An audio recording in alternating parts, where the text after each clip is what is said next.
The monsoon rains had stopped weeks ago, but the damage was already done. Amara sat on the cracked mud floor of her family's small house, watching her mother count the same few coins for the third time that morning. The coins never seemed to multiply, no matter how many times her mother's weathered hands moved them around. Her father, Rashid, lay on a thin mat in the corner, his back still causing him terrible pain from the accident at the construction site 2 months earlier. What was supposed to be a simple job lifting cement bags had turned into their family's worst nightmare. One wrong move, one heavy bag, and their only source of income disappeared overnight. What are we going to do?" Amara asked her mother quietly. She already knew the answer would not be good. Her mother's eyes filled with tears as she looked at her 7 other children, all waiting for their next meal. The youngest, barely 3 years old, had stopped crying for food because even at his age, he seemed to understand there wasn't any. "I don't know, Beta. I really don't know," her mother whispered. Their village of Champer had always been poor, but this year felt different. The floods had destroyed most of the crops, and families who used to help each other were now struggling just like them. The local shop owner had already refused to give them any more rice on credit. The landlord came by every few days, reminding them that the rent was already 2 months overdue. Amara watched her siblings' faces grow thinner each day. Her younger sister Fatima, who used to laugh and play all the time, now sat quietly in the corner, too weak from hunger to move much. Her brothers, who should have been in school, spent their days looking for any kind of work that might earn them a few coins. That's when the stranger arrived. He came in a clean white shirt and pressed pants, driving a motorcycle that made everyone in the village turn and stare. Nobody in Champer owned anything that nice. He parked right outside their house and walked up to their door with confidence, like he owned the whole village. "Salamu alaikum, brother," he said to Rashid, who had managed to sit up despite his pain. "I heard about your situation. My name is Kareem, and I think I can help your family." Amara felt something cold in her stomach when she looked at this man. His smile seemed too bright, too perfect. But her father's face lit up with hope for the first time in months. "Please, sit down, sir." "My wife will bring you tea," Rashid said, trying to stand up properly to show respect. Kareem waved his hand dismissively. "No need for formalities, brother. I'm here to talk business. Good business that can solve all your problems." Pulled out a thick roll of money from his pocket. Amara had never seen so much cash in one place. Her mother gasped, and her father's eyes grew wide. "I work for a very good family in Dhaka," Kareem continued. "Rich people who treat their workers like family. They need a young woman to help with household work. It's clean cooking, light cleaning. Taking care of children? Very easy job." He looked directly at Amara. "Your daughter looks like a smart, hard-working girl. The family would pay her 15,000 taka every month, plus food, plus a room to sleep in, and ... He paused dramatically.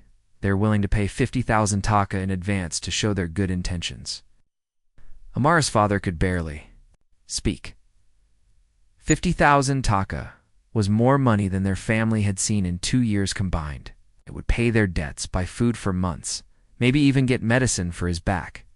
"But Sir," Amara spoke up, her voice shaking. "I've never been away from my family. I don't know anything about living in a big city." Karim's smile got even wider. "Don't worry, child. The family is very kind. They have other girls working for them too, so you won't be alone. And you can send money home to help your parents. Think about your little brothers and sisters. Think about how this could change everything for your family." Amara looked around the room. Her mother was crying, but whether from hope or fear, she couldn't tell.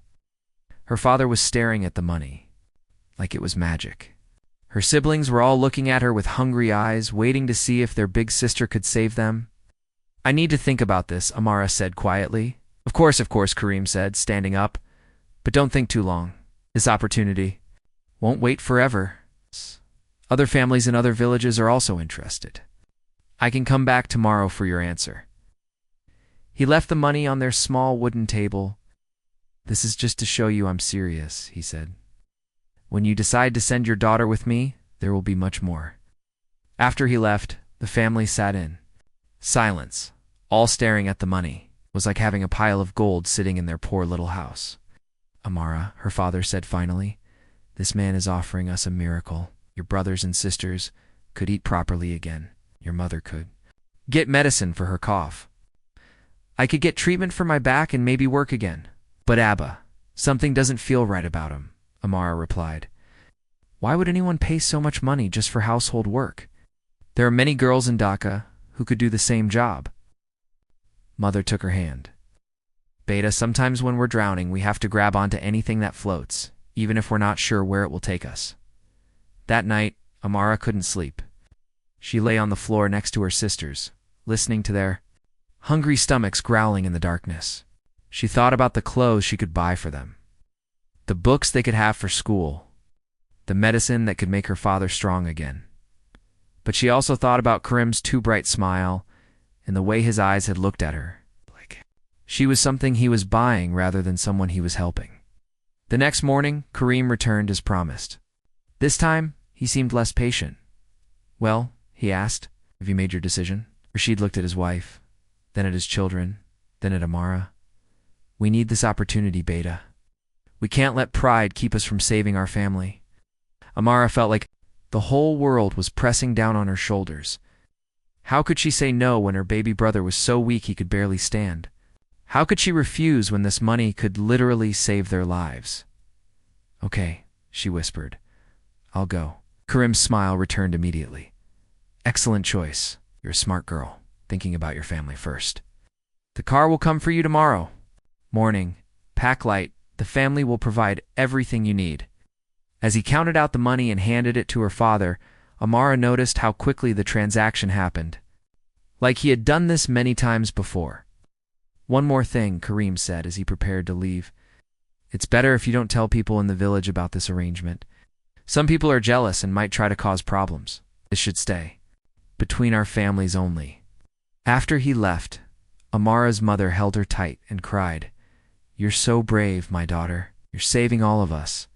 But as Amara looked around at her family's happy faces, counting their newfound wealth, she couldn't shake the feeling that she had just agreed to something much more dangerous than a simple job in the city. She had no idea that by tomorrow evening, she would understand exactly how right her instincts had been. The car ride to Dhaka felt like traveling to another planet. Amara pressed her face against the window, watching her village disappear behind them. The further they drove, the more her stomach twisted with worry.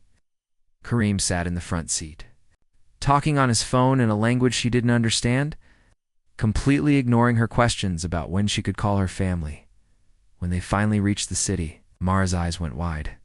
Buildings stretched up to touch the sky. Cars honked constantly, and more people walked on one street than lived in her entire village.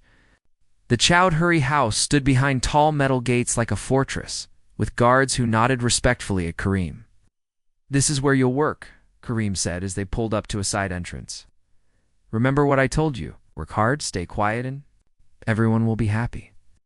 Mrs. Chowdhury met them at the door. She was a woman in her 50s, wearing gold jewelry that probably cost more than Amara's family would see in 10 years. She looked Amara up and down like she was inspecting a piece of furniture. She's very thin, Mrs. Chowdhury said to Karim. Are you sure she can handle the work? Don't worry, madam. Village girls are stronger than they look. She'll work very hard for you. Mrs. Chowdhury handed Karim an envelope. Here's the rest of the payment. I don't want to see you here again unless there's a problem. Amara watched Karim leave without even saying goodbye to her. Suddenly, she felt very alone and very far from home. Give me your documents, Mrs. Chowdhury ordered. My documents? Amara asked. Your ID card, birth certificate, anything with your name on it. We keep all important papers safe here. Something in Amara's chest felt tight as she handed over her small bag containing her identity card. It was the only proof she had of who she was and where she came from. Mrs. Chowdhury locked the papers in a drawer and turned back to her. Now, let me explain the rules. You wake up at 5 in the morning. You clean the entire house before the family wakes up. You prepare breakfast, serve it, and clean the kitchen. Then you do laundry, more cleaning, help with lunch, clean again, help with dinner, clean the kitchen again, and then you can sleep. When is my day off? Amara asked. Mrs. Chowdhury laughed, but it wasn't a kind laugh. Day off, child. You're not a guest here. You're here to work every day. And if you do something wrong, You'll work extra hours until you learn to do it right. That first week felt like a nightmare that wouldn't end. Amara's hands, soft from her simple village life, cracked and bled from the harsh cleaning chemicals. She scrubbed floors until her knees were raw, washed dishes until her back ached, and carried heavy laundry baskets up and down stairs dozens of times each day. The family treated her like she was invisible. They talked about her right in front of her, discussing whether she was working fast enough or if they should get someone else instead. Mr. Chowdhury, a large man who owned several clothing factories, barely looked at her, except to complain if his tea wasn't hot enough. Their teenage children were the worst. They would deliberately make messes just to watch her clean them up, drop food on the floor and laugh when she had to scrub it, call her names when their parents weren't listening. Village.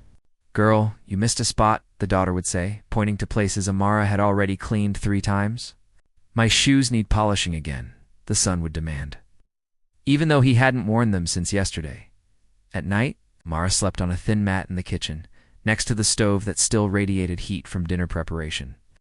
The family locked all the doors from the inside, explaining that it was for security. But Amara quickly realized it meant she couldn't leave even if she wanted to. After 2 weeks, she gathered the courage to ask about calling her family. Phone calls cost money, Mrs. Chowdhury replied coldly. We'll take the cost out of your salary, but first you need to work for 3 months to pay back all the money we already gave your family. 3 months? But Kareem said I would be paid. Every month? Kareem says many things. The reality is different. You need to earn back our investment first. 3 months turned into 6 months. Every time Amara asked about money or calling home, Mrs. Chowdhury found new expenses to deduct from her imaginary salary. The cost of her food, her mat to sleep on, the cleaning supplies she used, even the electricity for the light bulb in the kitchen. You broke a plate last week, she would say. That was very expensive china. It will take 2 more months to pay for it. Amara learned to stay completely silent during the family's dinner parties. Rich families from all over Dhaka would come to eat and discuss business, while she served food and cleaned up after them. She became like a ghost, moving through the house without anyone noticing her existence. During one of these parties, she accidentally bumped into a guest while carrying a heavy tray of tea. The cups rattled but didn't fall, and nothing was spilled. But Mrs. Chowdhury's face turned red with anger. You clumsy girl, she shouted, grabbing Amara's arm so tightly it left marks. Do you know how embarrassing this is in front of our guests? That night, Mrs. Chowdhury made Amara scrub the entire house again as punishment, even though she had already cleaned it twice that day. Her hands were so raw they left small spots of blood on the cleaning rags. One afternoon, while hanging laundry, in the small backyard, Amara saw other young women in nearby houses doing similar work. One girl, who looked about her age, was hanging clothes on the roof of the house next door. Their eyes met for just a moment, and Amara saw the same tired, hopeless expression she felt on her own face. She tried to wave, but the girl quickly looked away and hurried back inside. Later, Amara learned why. Mrs. Chowdhury had been watching from the window. I saw you trying to talk to that girl next door, she said angrily. Let me make something very clear. You don't talk to anyone outside this house. You don't make friends.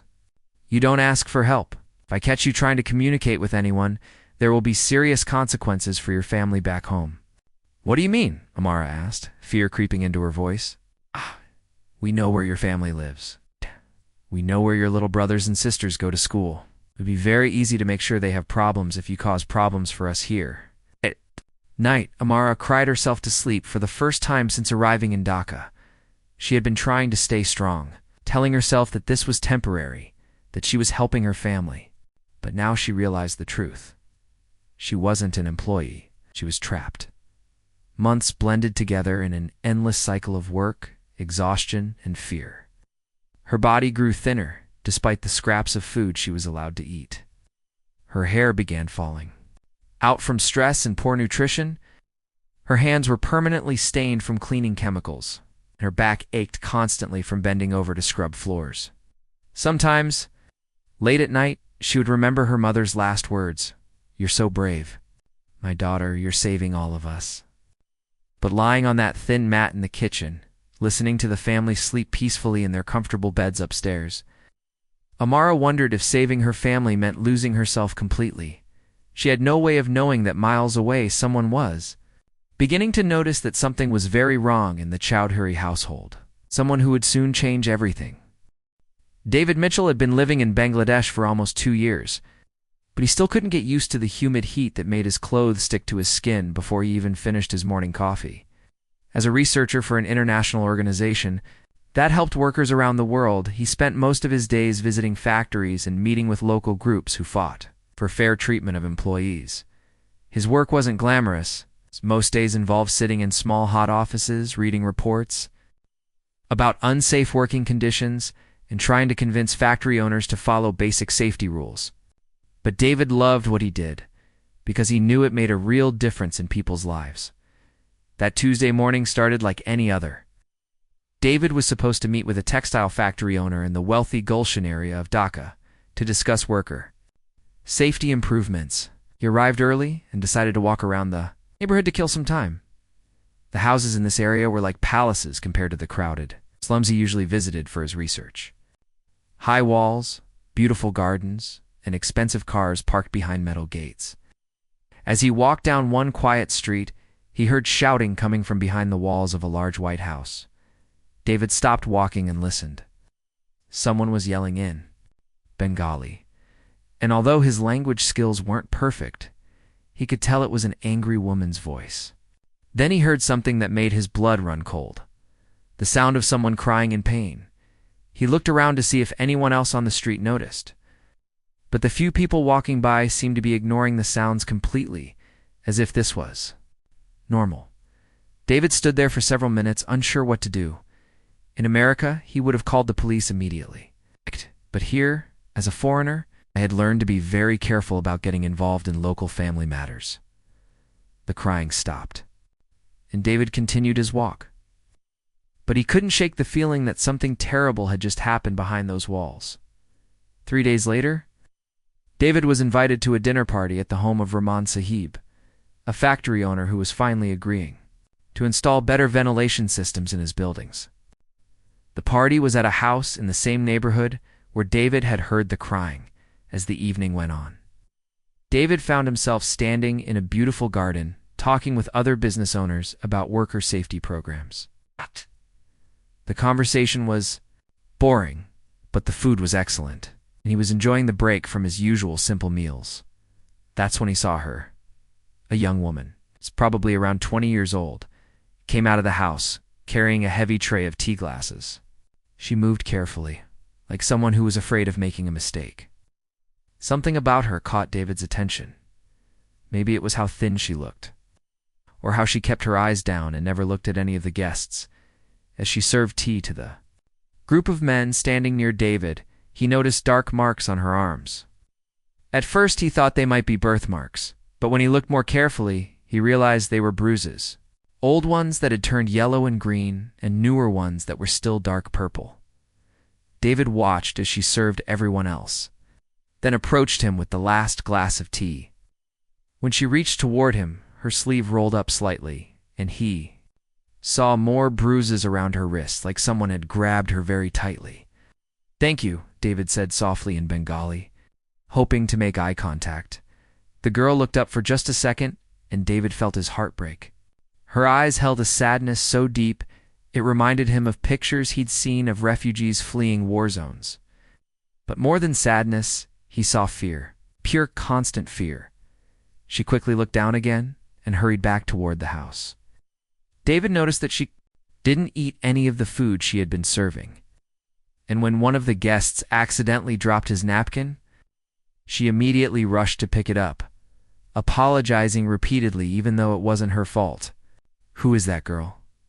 David asked Rahman Sahib quietly. "Oh, that's the Chowdhury family's helper. They live in the White House next door. Very good family. Mr. Chowdhury owns several textile factories. Why do you ask? She looks very young to be working so late." Rahman Sahib shrugged. "These village girls are used to hard work. It's actually good for them. They learn discipline and can send money back to their families." David nodded and changed the subject, but he couldn't stop thinking about the girls' eyes. In his 2 years working on labor issues, he had interviewed hundreds of workers who faced difficult conditions.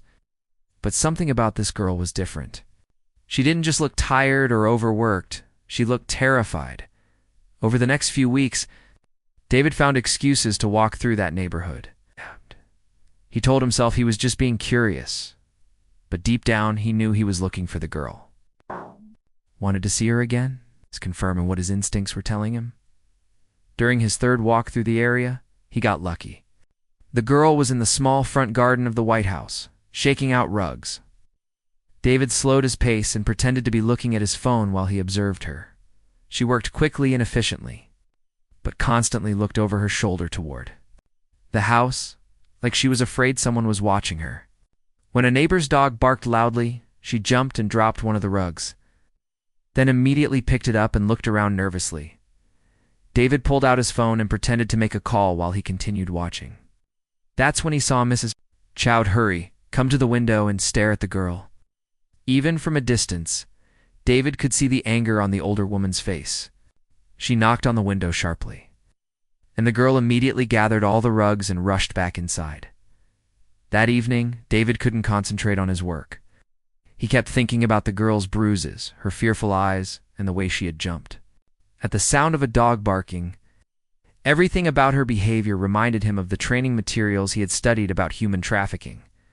The next day, David called his friend Hassan, a local journalist who had helped him understand Bangladesh culture. When he first arrived, "Hassan, I need to ask you about something, but I want you to promise me you'll keep this conversation private." "Of course, my friend. What's troubling you?"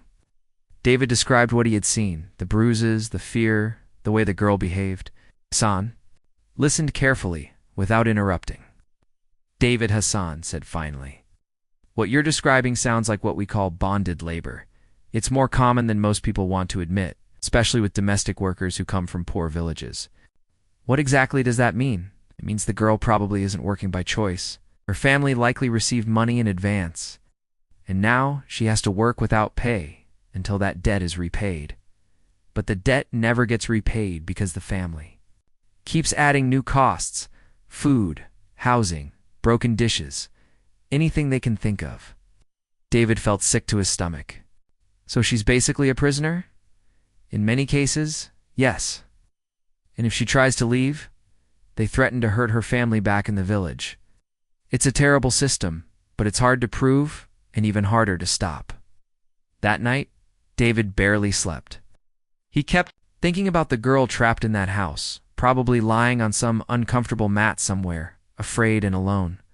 He thought about his own comfortable apartment, his freedom to come and go as he pleased, and the fact that he could call his family in America any time he wanted, by morning. David had made a decision that would change both their lives forever. He couldn't just walk away and pretend he hadn't seen anything. This girl needed help, and somehow he was going to find a way to help her.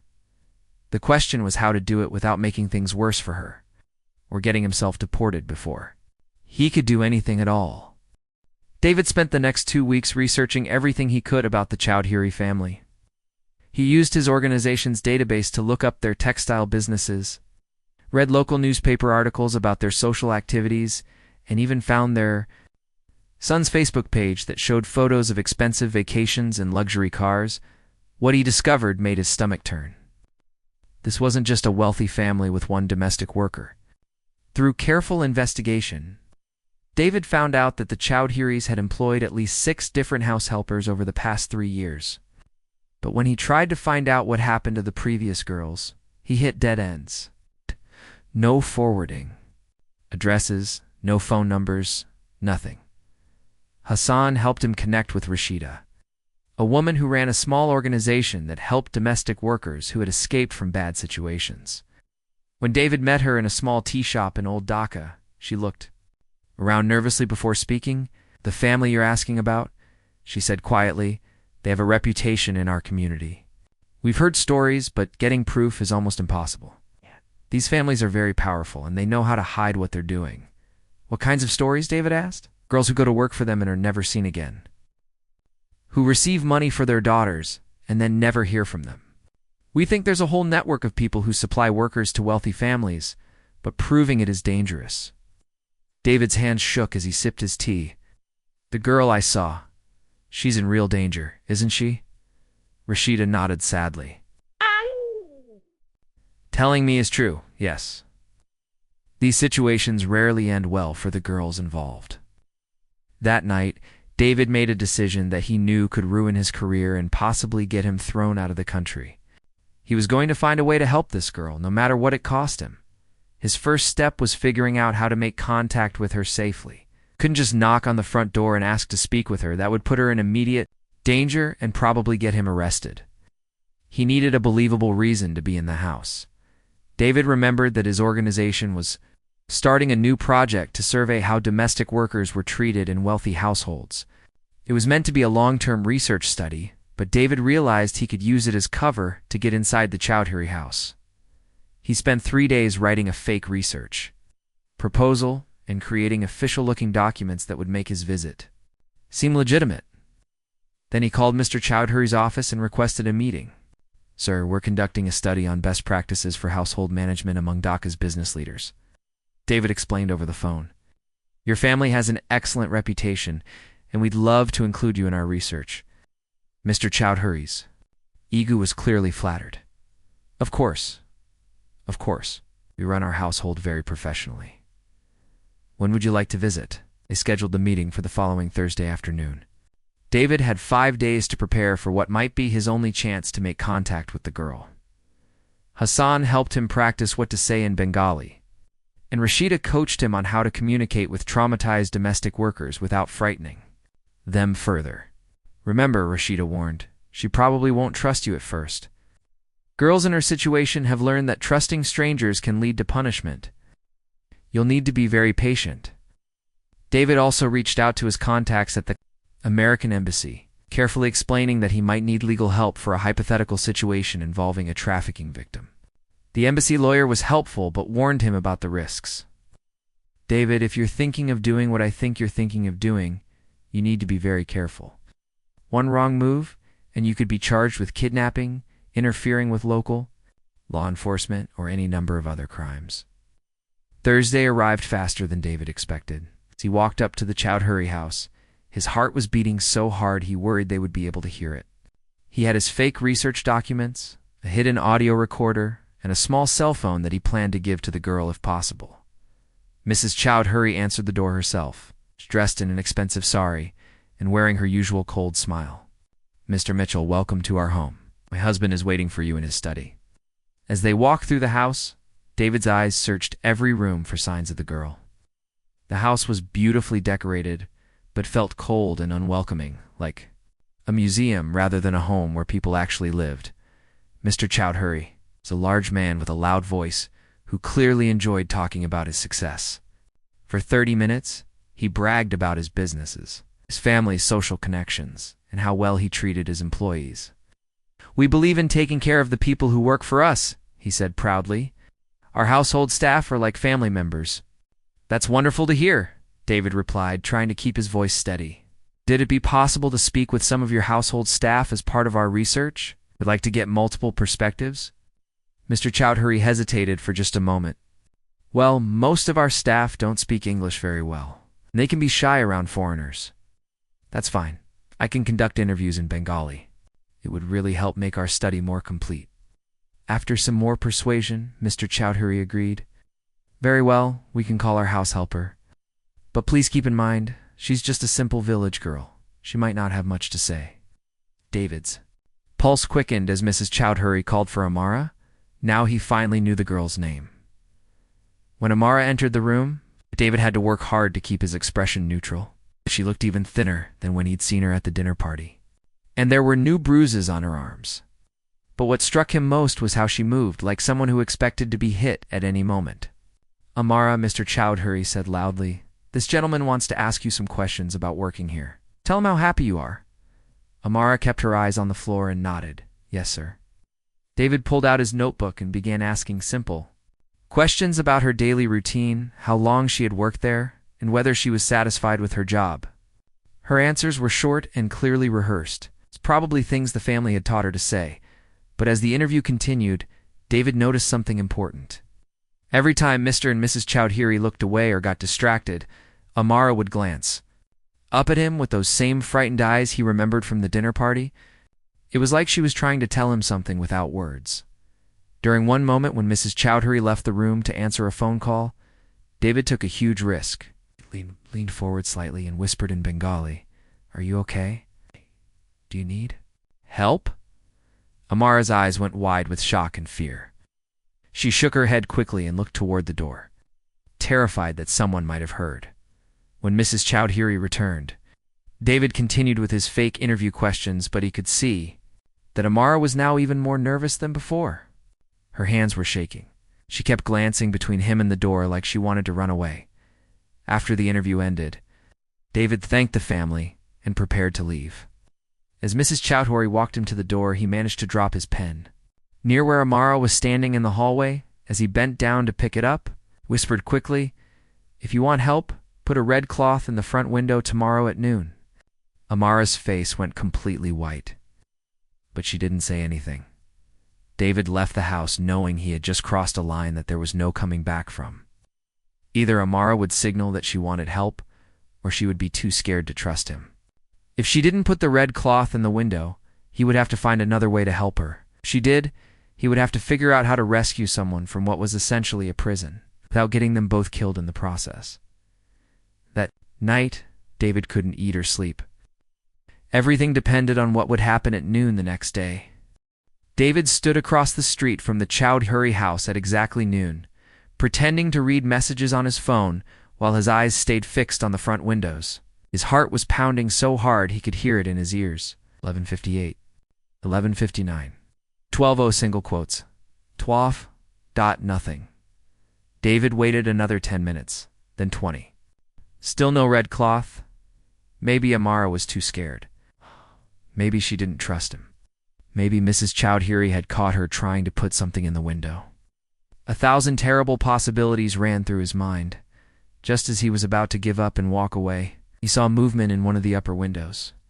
A small piece of red fabric appeared, barely visible unless someone was looking for it. It stayed there for less than 30 seconds before disappearing again. David felt a rush of relief, mixed with terror. She wanted his help, but now he actually had to figure out how to give it to her. Over the next week, David worked frantically to put together a plan.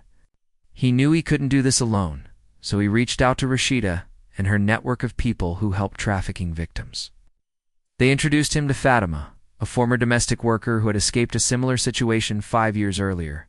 "The hardest part isn't getting her out of the house," Fatima explained during a secret meeting in Hassan's apartment. "The hardest part is keeping her safe afterward. These families have connections with police, politicians, and criminal gangs. They don't just let their property walk away." "She's not property," David said angrily. "She's a human being." "I know that, and you know that," Fatima replied calmly. "But to them, she represents money they paid and services they expect. We'll do anything to get her back or punish her for leaving." The plan they developed was complicated and dangerous. During the next big dinner party at the Chowdhury house, David would create a distraction while Fatima, disguised as a food delivery person, would help Amara slip out through the kitchen door. A car would be waiting to take her to a safe house, run by Rashida's organization, but they needed to communicate the plan to Amara first. David volunteered to make contact. Even though it was the most dangerous part of the whole operation, he waited until the following Thursday, when he knew that family would be attending a wedding in another part of the city. Hassan had confirmed this by calling the house pretending to be a flower delivery service. David climbed over the back wall of the Chowdhury property, his hands shaking as he dropped into their garden. He had never done anything like this in his life, and every shadow looked like a security guard who might catch him. He found Amara in the kitchen, washing dishes. When she saw him, she dropped a plate, and it shattered on the floor. "Please don't be afraid," David whispered in Bengali. "I'm here to help you." Amara looked around frantically. "I have to leave. If they find you here, they'll kill both of us." "Listen to me," David said urgently. "I know people who can help you get away from here, but we have to work together." He quickly explained the plan, while Amara swept up the broken plate with shaking hands. At first, she kept saying it was impossible, that the family would find her and hurt her village family as punishment. "They told me they know where my little brothers go to school," she whispered, tears streaming down her face. "They said if I ever try to leave, something bad will happen to them."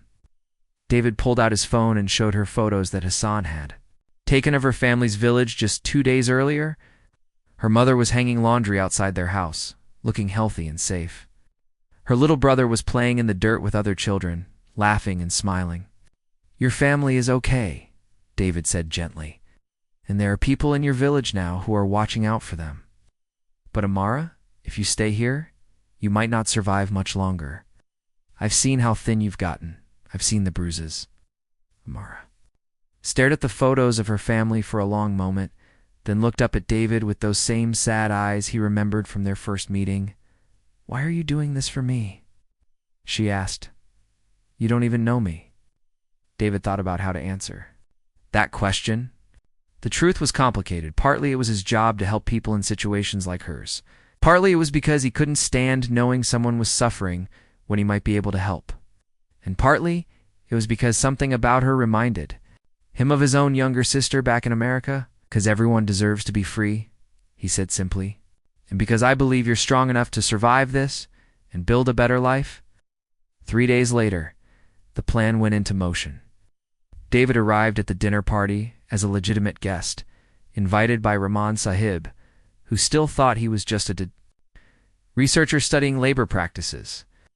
The party was even bigger than usual, with over 50 guests celebrating some business deal at exactly 9:30.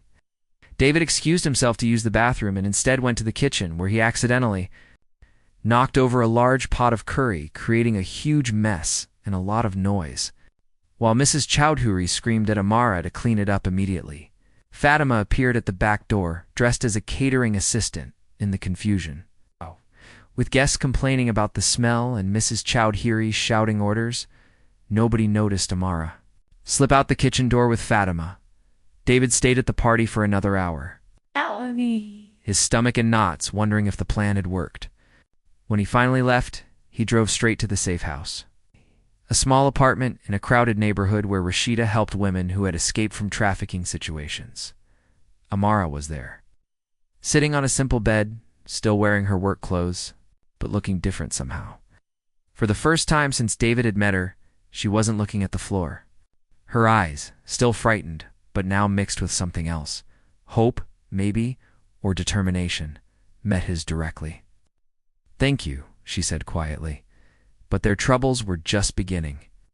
The next morning, the Chowdhury family discovered Amara was missing, and immediately called the police, claiming she had stolen money and jewelry before running away.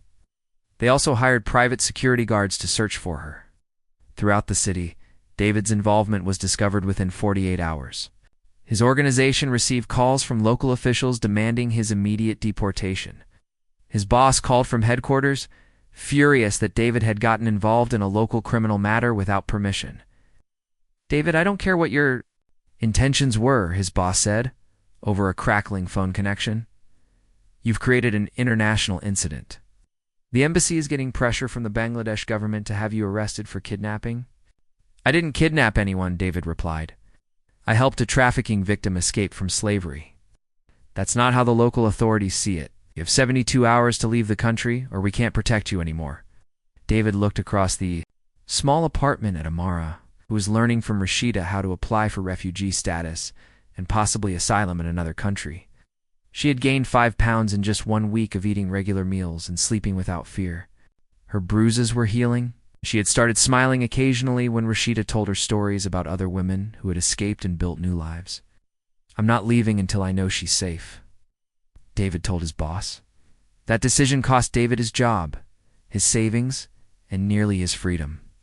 But 6 months later, when he received a letter from Amara telling him she had been accepted as a refugee in Canada and was starting English classes at a community college, he knew he had made the right choice. The letter was written in careful English, with help from a translator, but the last paragraph was in her own words. "You gave me back my life. Now I want to use it to help other girls like me. Thank you for seeing me when I was invisible." 2 years after that, David received Another letter. This time Amara wrote that she was studying social work and volunteering with an organization that helped trafficking victims. She had testified before the Canadian Parliament about her experiences, helping to pass stronger laws against human trafficking. David, now working for a different human rights organization and living in Thailand, smiled as he read her letter. Sometimes he thought, the most important thing you can do for someone is simply refuse to walk away when they need help, even when helping them costs you everything.